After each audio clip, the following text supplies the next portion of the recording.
So it's true that we don't always know what somebody else is going through. Even the most intuitive of us, we miss things. We miss signals, we miss signs, we miss feelings along the way. I'm going to share a story with you.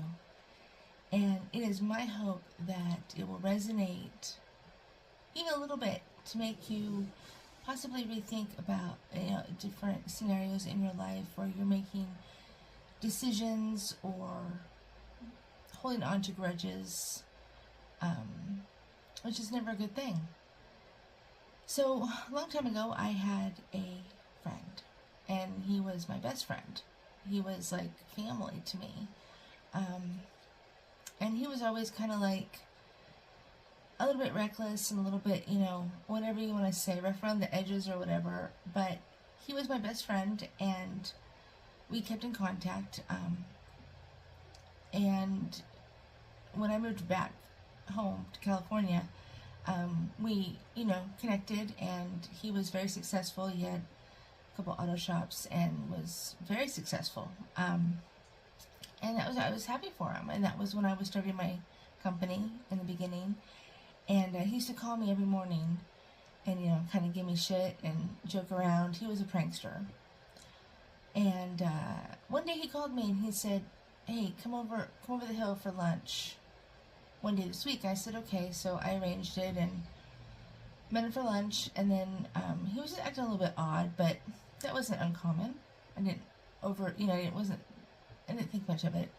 And then he expressed some things to me that were, I'm not going to repeat them because they're pretty personal, but we got back to his shop, and he said to me, I was walking towards my car, and he said, "You know what? I'm a dead man walking." I stopped and I said, "What? What are you talking about?" He said, "I'm a dead man walking." He's like, "I want to tell you some things because I don't know if I'm going to be around much longer." Now, I was uncomfortable with the situation, but I was also like, okay, you're pranking me. I know you are. I knew he was a big drinker, but, he worked hard, and I didn't really, I missed it. Anyway, so he spoke those words to me. I said, "Okay, well, let's go to the hospital then." He goes, I'm not going to the hospital." He's like, "I just wanted you to know." And I was joking. And I was kind of irritated. Because I didn't think that was really funny. It was a fun thing to joke about. 2 days later, I got the phone call. He died. He died of renal failure. So, I was devastated, to say the least. But more than just being devastated, I felt tremendous guilt. Tremendous guilt. And I can't even tell you how long I felt the guilt for. It was years.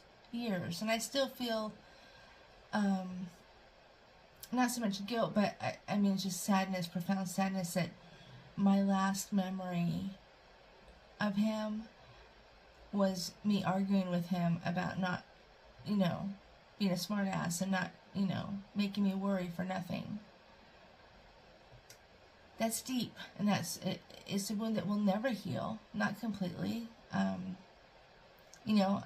For probably 2 years, I waited for his phone call every day, to tell me he was joking, to tell me he got me, whatever, and that call never came. And I will never get the chance to tell him how much he meant to me and how much his friendship, I valued his friendship, and I valued him as a person.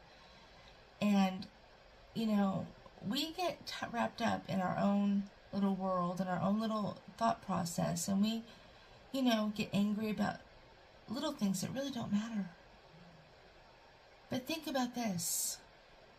Think about how you would feel if you got mad at somebody significant in your life, whether it be, a relative, a friend, or more.